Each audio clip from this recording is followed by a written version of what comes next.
Google's Antigravity is a powerful new coding tool that lets you build apps and software from scratch without writing a single line of code, if you know how to use it correctly. So in this video, I'm going to show you everything from actually installing Antigravity onto your computer, unpacking all of its amazing features, and then building an app and deploying it using GitHub and Vercel. So grab a notepad because there's a ton of value in this video today, and make sure you follow along with me as well. So let's jump right into it. The first thing we need to do is actually install Antigravity. So head over to antigravity.google. There'll be a link to that down in the description. And once you've done that, I need you to head over to your desktop and create an empty folder. I've just called mine Antigravity YouTube. Once you've done that, I want you to open up Antigravity. And I'm just going to open a new window, open folder, and select the folder that you want to open up, which will be the one that you just created. Once that opens up, you should see something that looks like this. I'm going to make this bigger so you can see what's going on, and we're going to have a quick tour of the Antigravity user interface. Over on the left hand side, you have your files and folders. This is our project, right? Think of this as like the project directory. All of the files and folders which you create are going to be displayed here on the left hand side when we start to build things out. So you can see we've got shortcut buttons for new files, new folders. We have a navigation bar down on the left hand side here. We're going to come back to that shortly. In the middle, this is our editor panel. So when we have one of our files open, whether that's code or whether it's a plan, brand guidelines, whatever it might be, we're going to be able to see that file that we're inside here in the preview panel. Over on the right, we've got our agent. So we're going to go much deeper into this, but we can see here, we can change the model. So we're currently talking to Gemini 3 Pro. We can change this to Sonnet, Opus, which are Claude models. So loads of cool functionality there. You can see if I just say, hey, you can see it's come back saying, hello, I'm Antigravity, your AI coding assistant. I see we're in the Antigravity YT workspace. How can I help you today? What we're actually going to be doing today is we're going to be building a simple app. What it's going to be a productivity app where I can manage all of my clients, projects, tasks, content, all in one space. So a really cool project, and we're going to go through it from start to finish today in this video. So if you've watched any of my previous videos, you know that the first thing that you need to do anytime you create a new project is create a product requirement document, or a PRD. We're going to go through that. I've got a template which you're going to get access to. Links will be down in the description, and we're going to fill in that PRD, and that is a crucial first step if you want to get a good outcome. So I just went and grabbed the template from inside of the Skool, but let's quickly talk about what a PRD actually is. Well, a product requirement document is telling Claude what it is that we're building, who our ICP is, what the tech stack's going to be, infrastructure, compliance, brand guidelines, databases, all this information, we're going to give it to Claude in one document so that it knows ultimately what the outcome needs to look like. So the more time that you spend, I know it's boring, but the more time you spend putting into this PRD, the better your solution is going to be. You can see here we've got project overview, executive summary, problem statement, and this goes on and on and on. I recommend that you guys go and download this for yourself. We're not actually going to fill all this in here because this will take a little while. So what I'm going to do is I'm going to fill all this out, and then we're going to come back once that's done, and I'm going to show you how we actually put this into Antigravity. So I finished filling in that PRD, so I'm now going to copy the contents here. We're going to head back over to Antigravity. Over on the left hand side, inside your project folder, I want you to click new file, and we're going to name this prd.md.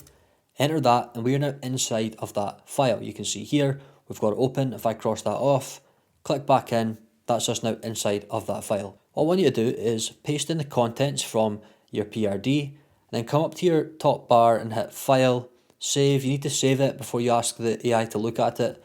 So we're now going to head over to our agent on the right hand side, and I'm just going to say, hey, I've just dropped a new file inside the project files. I want you to take a look at it. It's called prd.md. That's going to give you a full overview of what it is that we're actually going to be building today. Once you've done that, I want you to create a full implementation plan for how we're actually going to build this product, and then send me it. So you can see here as well, we have different modes. So currently we're in planning mode. We can change between planning and fast. I recommend that you stay in planning until you've got a really clear picture of what it is that you're building. So we're going to hit that, and then we're going to send that off. That brings us on to our next point, which is a really cool feature about Antigravity, which is the agent manager. So up here in the top right, you're going to see open agent manager. So we can click on that. I'm going to open this up and make this bigger. Now over on the left hand side in the nav bar here, you can see we have all of our previous projects. This is the one that we're currently working in. And then up at the top left, we have this inbox. This is where we're going to see all of the different agents that we have running, and we can manage it all from one place. So if we've got different agents, we can create as many as we want in parallel, and they can all be doing different tasks. You could have an agent for UI design, you could have an agent for web research, lots of different stuff, really cool. So you can see here that we can proceed and we can open the task. So that's a really nice function. So what I'm actually going to do is inside of this new project which we're currently working on, I'm going to click on this plus button and that's going to open up a new agent or a new conversation inside of that folder. So I'm just going to say, hey, I want you to do some web research and find me some really nice information about the kind of best productivity features which the best performing productivity apps all have in common.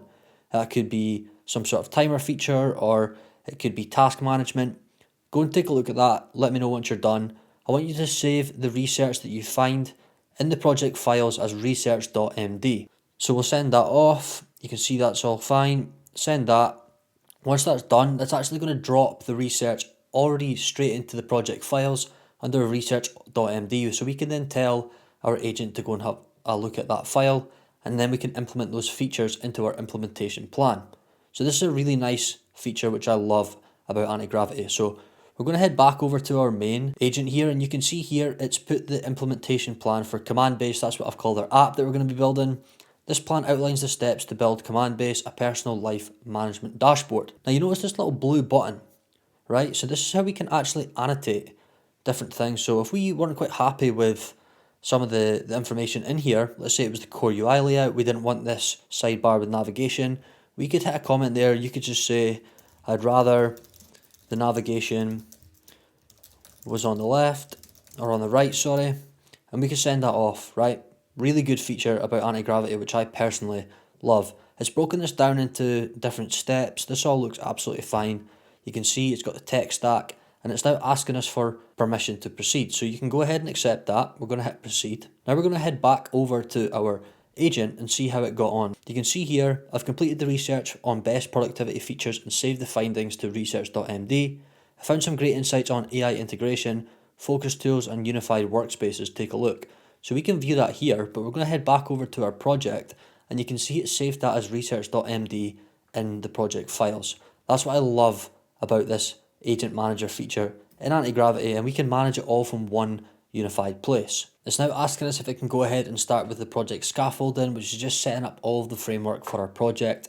So we can go ahead and accept that. So it's now going to start asking us lots of different questions. It's going to be asking for different approvals. We can accept these. None of these are dangerous, but if you're ever unsure, then you can always go and get a second opinion from your LLM of choice, whether that's ChatGPT or Claude, whatever it is. You can also change the permissions here, so you can give it permission to kind of just run away in the background if you don't want to be sitting here constantly hitting accept, and I'm going to show you how to do that now. So come up to your top nav bar, and I want you to click on Antigravity, then click on Settings, and then Antigravity Settings. That is going to take you to your settings page here, where you can see Artifact Review Policy, Request Review, Terminal, Request Review. So you can really go in there and play around with these settings if you want to. So what we're going to do for now is we're going to be talking about MCP and other configurations inside of Antigravity. If you click on this additional options button up in the top right, you can then see we have customizations, MCP servers. So we're going to start by talking about MCP. And if you don't know what MCP is, MCP stands for Model Context Protocol, and it's just a way of different tools talking to one another. Think of it as like a unified language which all these different softwares talk in to make it really easier for them to bounce information back and forth. You can see here we have the MCP store, lots of different native MCPs that we can just go ahead and install, but I'm going to show you here how we can install something if it's not actually listed here. So we can click on Manage MCP Servers, and then you can see the ones I have installed here. I've got Subagent, NAN, GitHub, Context 7.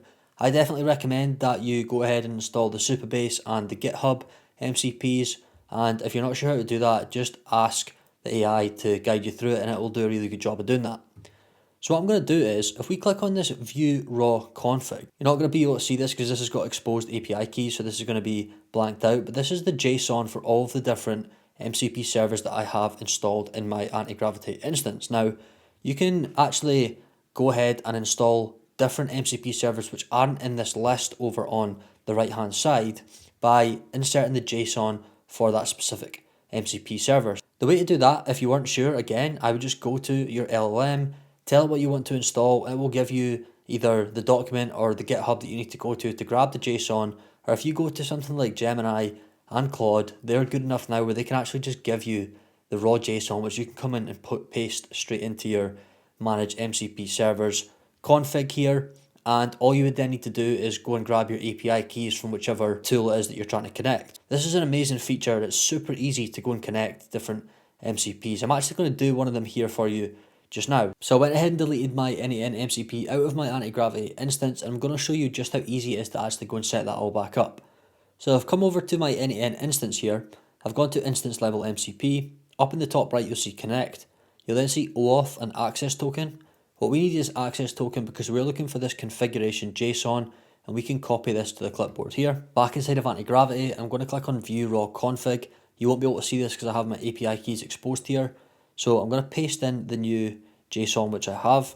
And there's one more thing we need to do, which is grab our access token from any-n because it doesn't automatically populate that into the JSON structure. So we're just going to generate a new access token here, copy that to the clipboard, head back to Antigravity. I'm just going to paste that in where it says authorization bearer. It should have a space and then it should be your access token. So we've done all that. So we're going to come up to the top, save that, and then we can close down this MCP config JSON.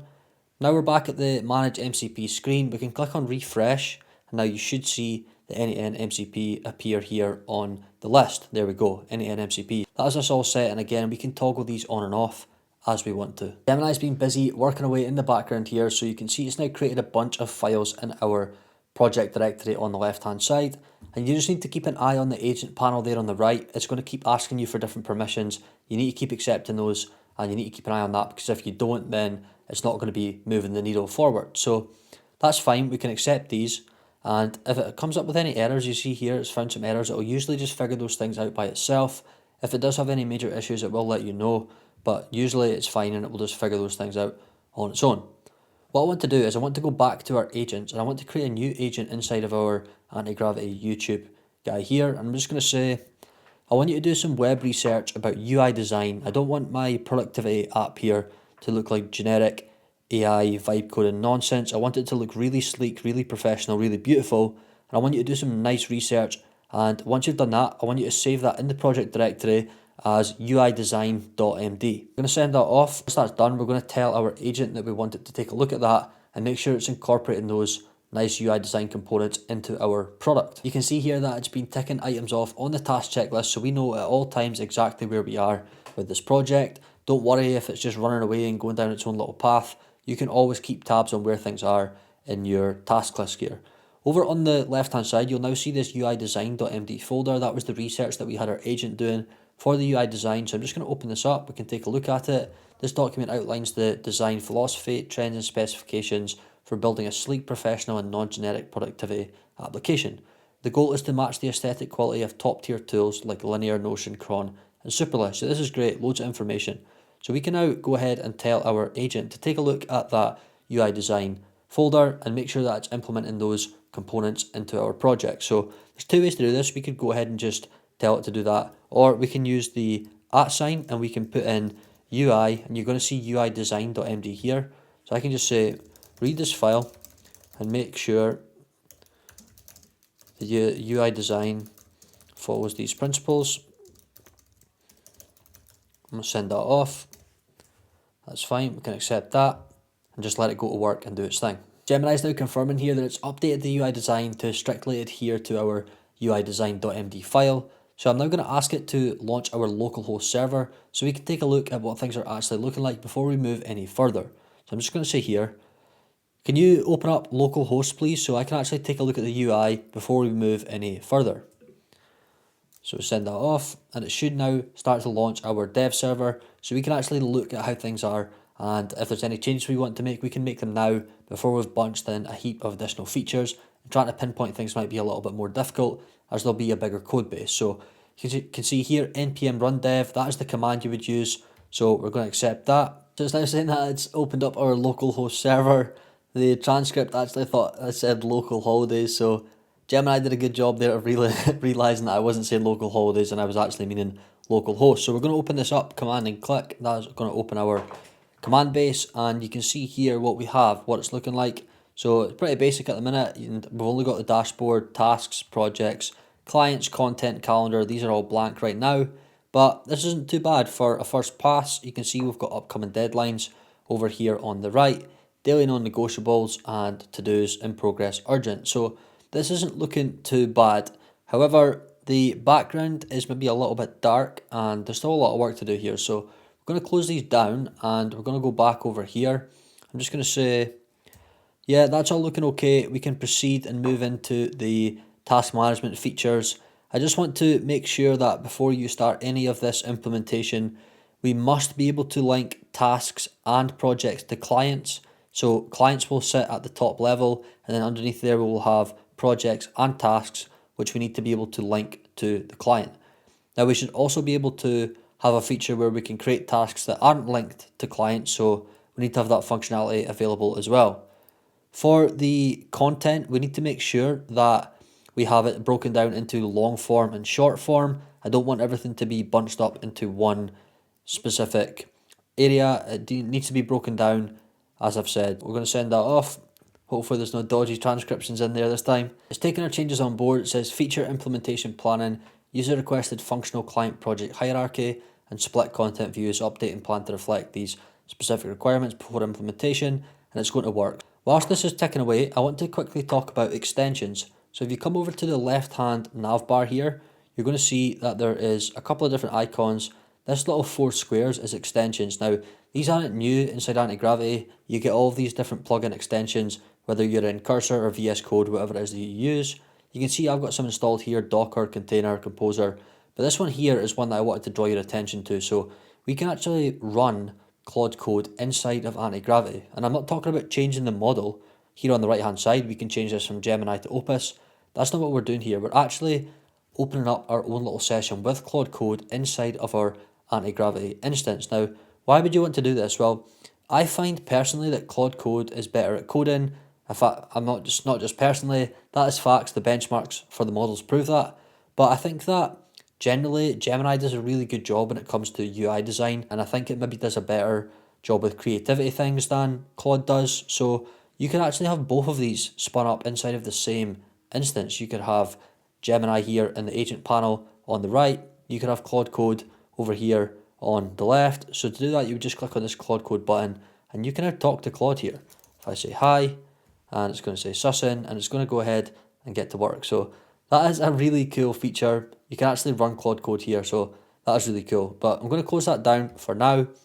The next thing that I want to talk about is workflows. If you click on these 3 buttons up here, additional options, where we were for MCP, we're going to click on customization. If we click on that, you're going to see here we have rules and we have workflows.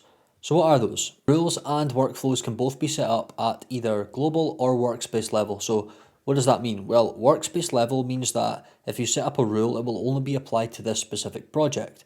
Whereas global means that that rule will apply across all of your different projects. So just bear that in mind when you're setting these up for yourself, and the same applies for workflows. Rules are how we want our agent to actually behave. So think of these as like guardrails or like a system prompt that you would give an AI agent inside N8N. And we can decide ourselves whether we want these to be passive so that it's always on, or if we want it to be decided by the agent when to use those rules. Workflows, on the other hand, these are essentially prompts which you can inject straight into your chat with your agent for a number of different things. So you can set up sequential steps. So let's say you were working through a debugging issue and you got to the bottom of it and you wanted to create that into a workflow. Well, you can do that. You would just click on either global or workspace. That's going to open up a new thing here. So let's say we were debugging. We could just call this debugging description. Use this when debugging an issue. And then you could have here like an overview. And then you could have step 1, step 2, step 3. And then we could save this, right? So go File, Save. And now we can go back to our agent here, right? And if I was to use /debugging, that is now going to automatically inject that prompt into the chat, and the agent is going to follow those steps. So this is a really nice feature that you can use inside of Antigravity. Another thing which I wanted to touch on is skills. Now these go a little bit deeper, but skills are essentially richer packages of information which your agent can automatically load into your conversation whenever it feels it needs to use them. So similar to how skills work in Claude Code, and I'm not going to cover how you set up skills in this video because I want to keep it as short as possible, but I'm going to put a link down in the description to my free Skool community, and I've got a resource in there showing you exactly how you can actually go and set up skills inside Antigravity, so definitely go and check that out. But you can see here that we have had our updates completed, so we can now reopen our localhost server and see how things are actually looking. So I'm just going to pull this across, and you can see, let's just make sure this is the latest version that we've got here. So I'm going to open this up. We've got our dashboard, we've got tasks. You can see there's different tasks here. This has been completed. Projects, website redesign, clients, Acme Corp, content. So we've got long form, so YouTube blog, short form, TikTok shorts. So this is great. New idea. We can add a title, format, that's fine. Platform, target date, really cool. Calendar, we've not quite gotten to that yet, but this is good. So I just want to check on the functionality to make sure that we can actually link things up properly. So the first thing we're going to do is create a client. So I'm just going to create a client here called Fraser. Create that. Now I'm going to add a project. So I'm just going to add this here. Project, yeah, that's fine. We can select the client. It's also optional, which is great. So I'm going to select Fraser, status active, deadline. We can click on the calendar. Let's just make this tomorrow. Create project. Well, better give it a name. Project 1, that'll do. Project 1's there. Tasks, so we can create a new task. Medium priority, project optional. So this is great. This is exactly what I was looking for. We can also link this to clients. So this is cool, and we can also mark it as a non-negotiable. So that is awesome. And content, let's just see, new idea. Yeah, that's all good. What I do want to do is I want to add a box into this content idea field here where we can essentially give a description. Like a short title might not be enough, so I'd like a description box in there. So what I'm going to do is I'm going to go back to Antigravity and I'm just going to say, just opened up localhost. That's looking really good. All the linking functionality is working correctly, which is amazing. What I'd like to do is in the content boxes, and we need to have a field there for a description.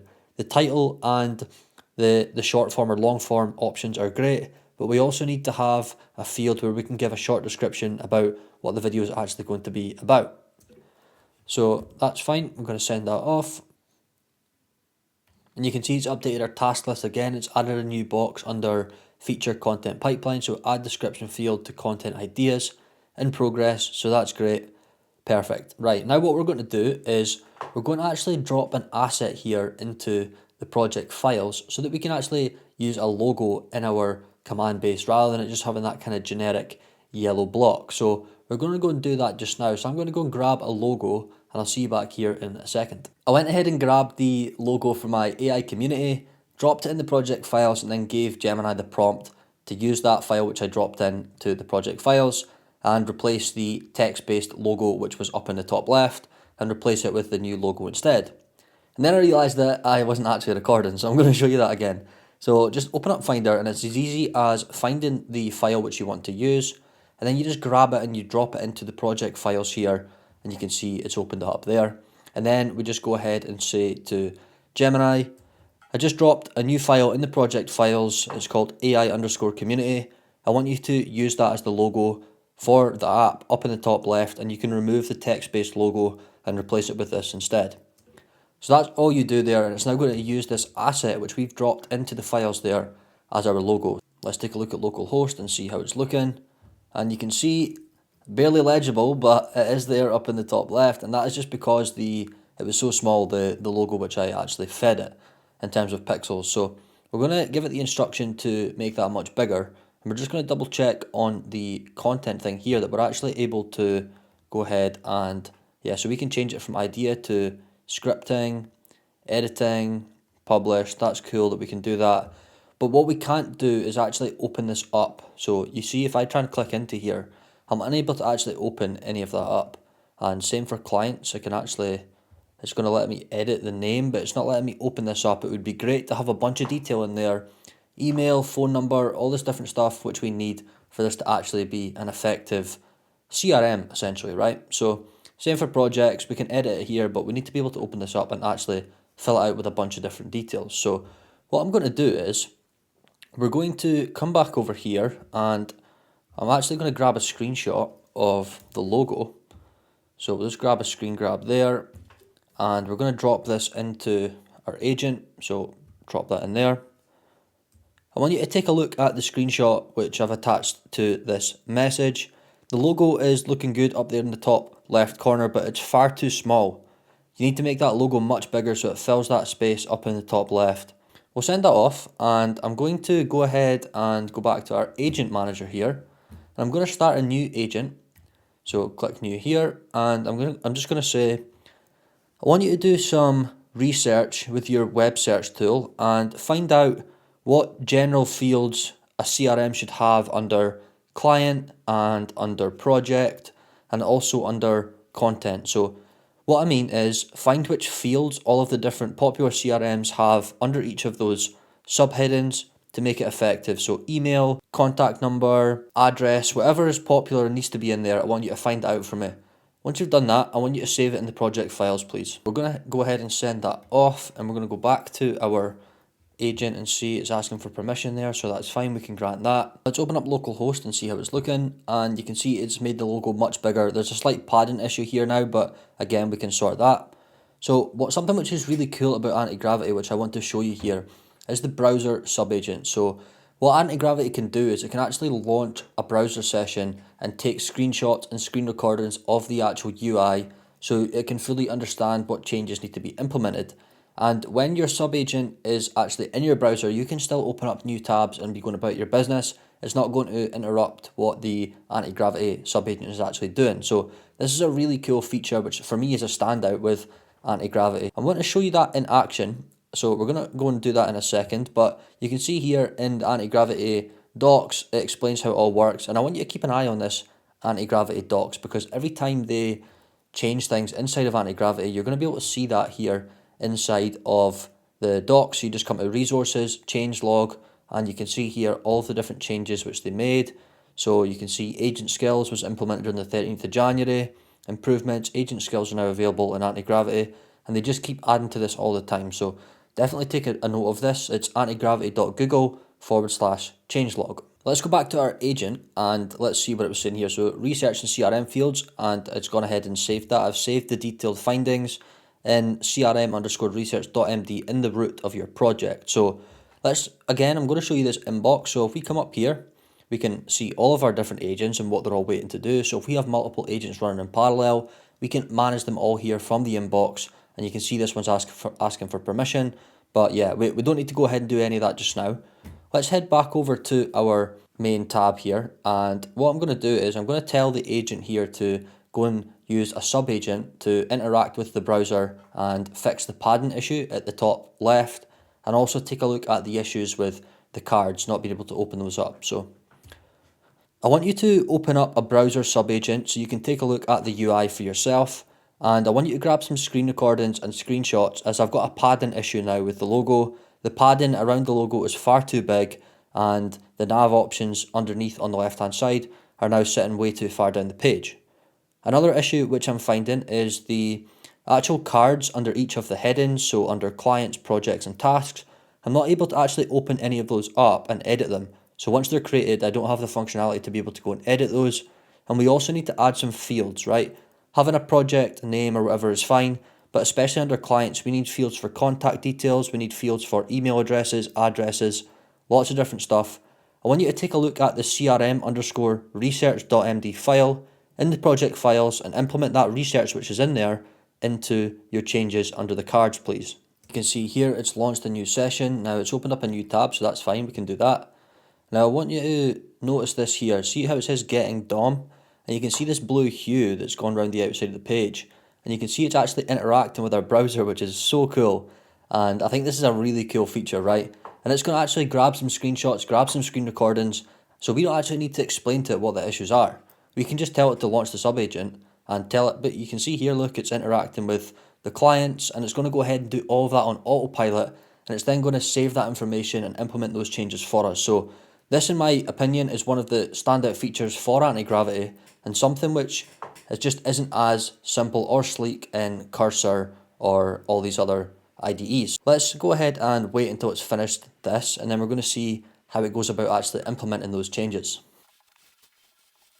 Now, you don't actually need to always explicitly state you want it to launch that subagent. Sometimes it's just going to go ahead and do that on its own, but you can see it's rendering the playback, and it's now implementing those changes, which is awesome, right? I'd like to add a nice dashboard because everyone loves a dashboard. So we're going to head over to Dribbble. Now, if you don't know what Dribbble is, this is a really cool place where you can get a lot of amazing inspiration for your projects. So we're just going to type in dashboard here, and we'll find some examples that we like. So say we like this one, which is the one I was just looking at. So I'm going to grab a screenshot of this, and then we'll head back. We'll find another example that we like. So let's say this one's pretty cool. I'll get another screenshot of this, and we can go back to Antigravity and drop these back into our agent and then give it a explanation of what it is that we're looking for. So let's do that just now. First of all, we're going to grab these screenshots, drop those in, and I'm just going to say, I want you to take a look at the screenshots which I've dropped in with this message. I'd like to add a nice dashboard to our app where we can see different overviews, like revenue would be cool, active tasks, active projects, all that nice stuff. And I want you to effectively replicate the UI design which you see in the screenshots. So we can send that off, and it's now going to get to work into actually implementing that nice dashboard feature. And once that's done, we're going to take a look at the UI. It's finished making those changes, so we're going to take a look at the localhost URL, open this up, and look at this. This is looking way better. So what we can now see is total revenue. So this is active pipeline, so this is only going to include our active projects, I would assume, but we'll double check that. Active projects, pending tasks, we've got our project here that we're working on, we've got upcoming deadlines, daily non-negotiables are still there now on the right hand side, and we've got this nice purple kind of module up the top. I can see straight away that the logo issue has been fixed with the padding, so that's great. And also we've got this revenue which we need to test out as well. So the other issue we had was we weren't actually able to go in and edit any of the things once we'd created them, so for tasks, clients, all that good stuff. So we need to check that out. So first of all, yeah, we can now edit this, which is great. That's really cool. We can add in physical addresses, notes, website. That's perfect. Content. So it looks like we're still unable to edit this, so we need to fix that. Projects. We can edit this as well. Let's just test that out. It's got a description field and it's got the value. So I'm going to change this to 17,500. Just make sure that that updates on the dashboard, which it has. And finally, tasks. We can edit these. That all looks fine. And I'm just going to create a new task called test and make sure that that updates the dashboard from 2 tasks to 3. So let's check that. Yeah, that's all looking good. So this is all working as expected, which is amazing. Now we need to fix the issue with the content because we're still not able to edit these, and we need to be able to edit them. So let's do that. And also we need to confirm that. Let's just double check if I change this to published. Yeah, that's going to change it there to into published history. So we need to fix the actual issue there with not being able to edit the content fields, and then we can move on to the calendar integration. So let's go back to here, and what I'm going to do is I'm just going to say still having an issue with the content. We're still not able to open that up and edit it, so we need to make sure that we can open up the content boxes, each card, and we also need to have a description there. So make sure that there's a description in that drop down where we can actually put some information about the actual video itself and what it's going to contain. It would also be cool to have a URL there where I could put in the URL for the video once it's been published. And also I noticed that when things go from from active to completed, they get struck through. I don't want to strike through. I want it to be segregated, which it already is, which is great, but I don't want the text to have a strike through it. Once you've done those, let me know and we'll take a look. So we're going to send this off, and that is going to get to work on those changes. Another thing was we mentioned Claude Code earlier, but we can actually open Claude Code up here as well. So I can click that and we can now have a conversation with Claude Code the same as we could by clicking this button over here. And another thing which I just wanted to mention was if you wanted to actually launch a new terminal, then what you could do is you could hit terminal here up in the top nav bar, hit new terminal, and then that's actually going to open up a terminal. So you could have another model running here in the terminal if you really wanted to. To add another new terminal, you would just click that as if you were in Cursor or anything like that. So we're going to kill those off. There's no need for us to have these terminals open because we're just running with the Antigravity agent at the minute, which is perfect. So let's get into work. We're going to see how this is looking once it finishes doing all of that. Our agent's telling us it's now made those changes, so let's just go back up and we'll get the localhost URL here. Open this up and let's see how things are looking. So straight away, content. Can we click into this? Yes, we can. We can add the URL, which is now awesome. We can put in a description, which is great. And let's just change this to completed. So we can drop this down, published, and it's now not striking that through. This looks way better. It's now just added this little check mark. So I'm really happy with how that's looking. So we're now going to move on to the calendar feature, which is going to be the final thing we're going to be doing here. And then we're going to be actually pushing this to GitHub and deploying it with Vercel. So you can actually get this out there on the web rather than it living locally on your machine. So let's head back over to Antigravity. And I'm just going to say to my agent, that's looking really clean. I can see you've implemented all of those changes. So really happy with that. Let's now move into the calendar integration. And once we have integrated the calendar, we can then put a plan together for deployment. So first of all, pushing the code to GitHub and then deploying with Vercel. Send that away and it's going to do its thing there. It's finished making those changes with the calendar and you can see it's also preparing for deployment. But first we just want to double check how that calendar integration is looking before we proceed to actually setting up the deployment. I'm going to run localhost here, open this up. Let's see how the calendar integration is looking. We now have that here. Today's the 31st and we have the setup project scaffold due today. You can see it's completed there, so that's cool. If we come back to our dashboard, what I think would be pretty cool is if we had a module here where we could actually see today's calendar action items broken down hour by hour. And we could even integrate our Google Calendar with this using an API so that it's actually pulling in live data so that we can manage everything from our command center. Before we proceed with the deployment, I'd like you to add a calendar module to the dashboard page. Somewhere down the right hand side underneath today's non-negotiables would be a nice space to put this module in there. And I just want it to have an overview of today, what things are due, or even if it was the week. I'll let you decide what you want to do there and let me know once that's done. So we'll send that off and let it do its thing there. You can see it's actually waiting to do something. So yeah, I'm just going to cancel that off. We don't want to prepare for deployment just yet. Send that away and then we can accept that change with the calendar file. So once this is done, we're going to come back and see how it's looking and then we can proceed to the deployment phase once everything's looking nice. It's finished doing the calendar module here. It only just took a couple seconds to implement that, which is cool. So we're going to open localhost, have a look. We now have calendar here upcoming on the dashboard with our view calendar shortcut, which is cool. So I think everything now is looking pretty good and we can proceed with deployment. So we're not going to be integrating our Google Calendar today. We're just trying to keep this as short as possible. So let's go back here and we can now proceed with the deployment plan. So I'm just going to tell it to go ahead and proceed with that. That's all looking fine. And I want to proceed with the deployment. So I want you to put together a deployment plan. First, we'll need to push the code to GitHub and then deploy with Vercel. And if you need anything from me, a Vercel access token, or you need any repository details, then just let me know and I will grab those details for you. So we'll send this off and it's going to come back and tell us what it is that it actually needs. So you can see how we've kind of structured this whole project from start to finish. We're just iterating back and forth. We can make changes and I love this Antigravity UI as well. I personally prefer the UI here to cursor. So I think that's something that is down to personal preference. This is more user friendly, I would say. If you're not a developer, then I could see people enjoying this user interface a lot more. And it's really cool that we can just hit a button here to interact with Claude Code as well, because a lot of people would have probably said if you couldn't access Claude Code from this IDE, then that would probably steer them back towards something like Cursor. But I think that's really cool that Google have kind of realized that Claude is the leading coding model in this space, and they've integrated that into their IDE rather than trying to kind of keep it bottlenecked to only Google software. So I think that's awesome, and I think this Antigravity IDE is going to be huge. And I think it would be stupid to put all of your eggs in one basket, you know, especially with Cursor or even whatever you're running Claude Code in your terminal, because Google are such a big company and they're throwing so much investment into AI that this is just going to get better and better and better with every update. I've got an MCP connected for GitHub, so it's now asking me to use that MCP. You can see it's MCP tool, it's calling on that. So I'm going to accept that command, and that's actually going to grab the details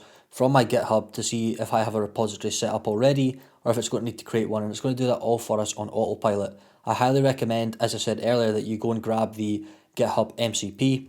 Again, as a quick reminder, you come up to these additional options up in the top right, you then click on MCP servers, and then you just search for GitHub in the MCP store, click on that, and then you can get that all set up there. So we're going to go back to agent. I'm going to accept that command and let it run. I had a wee issue there with the MCP tool call. The issue looks to have been an inconsistency with the naming with the GitHub account and my local remote. So I'm actually going to now accept this command, and hopefully that's going to all right okay. So I'm just going to run that and see what happens here. That's now successfully created the GitHub repository and pushed your local changes. So the repository is live at this, and we are now ready to continue with any other tasks you have in mind. So now we need to actually go ahead and deploy this with Vercel. So to do that, we're going to need to grab an access token from Vercel. So we're going to go and do that now. But before we do, let's just double check that this GitHub is working correctly. So we're going to open this up, and you can see we now have all of our files in here. So this is all looking good, which is perfect. Yeah, this is all really good. So what we can now do is head over to Vercel, and I'm going to show you how we can create this access token, which we're going to need to give to Antigravity in order for it to connect. So I'm going to come up here to the settings in the top right hand corner. We're going to go to account settings. From there, we're going to go down to tokens at the bottom on the left. And we're going to create a new token. So let's call this one command base and select scope. We're just going to give it full account scope for now. And expiration date, I'm going to set this to 7 days. We're going to hit create, and that's going to give us our token. So copy this and don't close this down yet because you'll not be able to see it again as it says here. So we're going to go back over to Antigravity, and let's just say, yeah, I checked the repo and everything's looking fine. So we now need to deploy, and we're going to do that with Vercel. I'm going to give you my Vercel access token, and if there's anything else that you need, please let me know. So underneath this message here, we're just going to add that Vercel access token, paste that in there and send that off, and that's now going to get to work on that. Don't worry, I'm going to delete this key later on. So it's now finished the Vercel deployment, so we're going to check it out at this URL just to make sure that everything has deployed correctly. So we'll open this up and we'll launch this, and let's see if everything's looking good. There you go, it all looks fine to me here, and this is now online at this URL out there on the web. So we could change the URL if we wanted to. If you've got a custom domain that you wanted to give here, you could absolutely do that. And this all looks like it's deployed correctly, so no issues there. That's going to wrap up today's video, and we've covered a ton of stuff today, right? Everything from actually installing Antigravity all the way through to pushing your code to GitHub and deploying with Vercel. So I hope you enjoyed it, and I hope you've learned a thing or two as well. And if you want to dive deeper into this whole vibe coding space, you can join my free Skool community where you'll get one-to-one access to me. I'll give you support, and there's a ton of other free resources in there on Antigravity, Claude Code, Iterating, lots of cool stuff. So I'd love to have you in there. Make sure you subscribed if you enjoyed the video, and we'll see you in the next one.